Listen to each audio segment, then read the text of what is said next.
Hi, I'm Diana. I was given this dog car seat cover in return for this video, and I want to go over some of the features. Now, first of all, this could be for a car, an SUV, a truck, and it's meant to go in the back seat.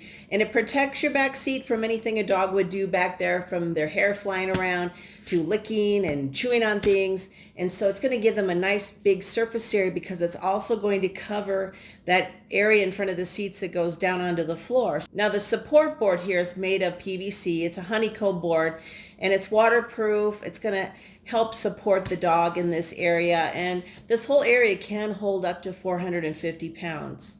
As you can see, this is easy to set up and take down, and there are 6 different configurations that you can set this up in. It's very versatile, and it's super easy to clean, wipes off, and you can actually throw it in the washing machine. Now, this is something I really think is nice. There's a little mesh window so the pets can see you in the front seat, and you can actually pull the zippers down, so if you want to bring them into the front seat, you can. So if you're looking for a nice way to protect the back seat of your car, truck, or SUV, definitely check this out.